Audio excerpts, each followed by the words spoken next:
청문 전국을 둘러싼 줄다리기가 이어지는 가운데 민주당이 오늘 총리 인준 강행을 예고했습니다. 국민의힘은 여당이 강행한다면 할 수 있는 모든 방법을 동원해 막겠다는 입장입니다. 취재기자 연결합니다. 박서경 기자. 네, 국회입니다. 네, 민주당은 오늘 어떻게든 김부겸 총리 후보자 인준안을 처리하겠다는 입장이군요. 네, 총리 후보자 인준안을 처리하려면 인사청문 특별위원회와 본회의가 연이어서 열려야 하는데요. 일정을 논의하기 위해 국회의장과 여야 원내대표가 회동 일정을 조율하고 있습니다. 애초 오전 10시 이야기도 있었는데 열리지 않았고 오후에도 아직 정확한 시간은 정해지지 않은 것으로 전해졌습니다.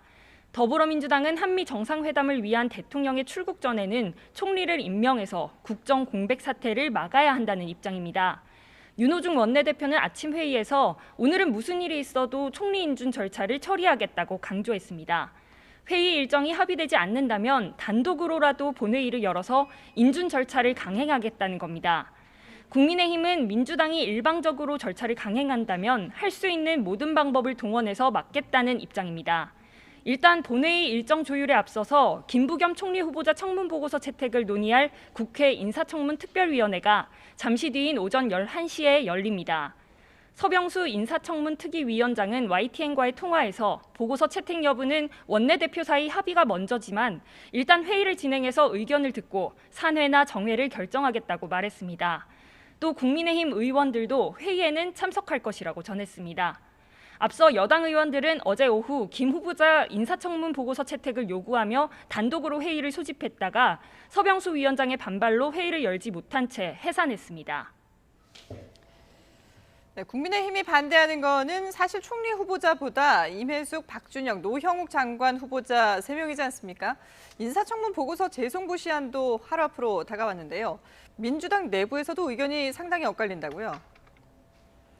네, 민주당에서도 장관 후보자 3명 가운데 일부는 낙마해야 한다는 목소리가 나오면서 공식 입장이 정리되지 않고 있습니다. 초선 의원들은 어제 모임을 갖고 후보자 가운데 적어도 1명은 지명을 취소해야 한다고 청와대에 건의했는데요.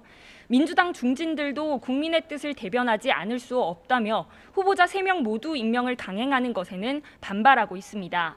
하지만 이에 대한 반박도 만만치 않습니다.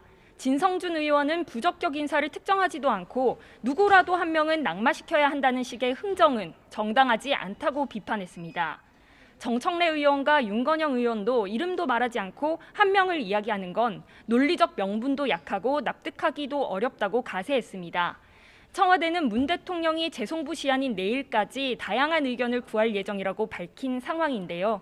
오늘 오전에 더불어민주당 송영길 대표와 이해찬 전 대표, 문희상 전 국회의장을 비롯한 민주당 상임 고문단의 회의가 열리는 만큼 여기서 당의 입장이 어느 쪽으로 결론 낼지 주목됩니다. 내일 오전 대통령과 여당 지도부의 간담회도 예정되어 있는데 그 전에는 당의 입장이 정리될 가능성이 큽니다. 하지만 정부 여당이 장관 후보자 거취에 대한 입장을 정리한다고 하더라도 국민의힘은 3명 모두 지명을 철회하거나 스스로 물러나야 한다는 입장이라서 합의점을 찾기는 쉽지 않을 전망입니다. 국민의힘 김기현 당대표 대행은 아침 회의에서 자격 없는 후보자는 모두 철회하는 것이지 1명이냐 아니냐 숫자 노름으로 국민을 속이려 해선 안 된다고 강하게 말했습니다. 지금까지 국회에서 YTN 박서경입니다.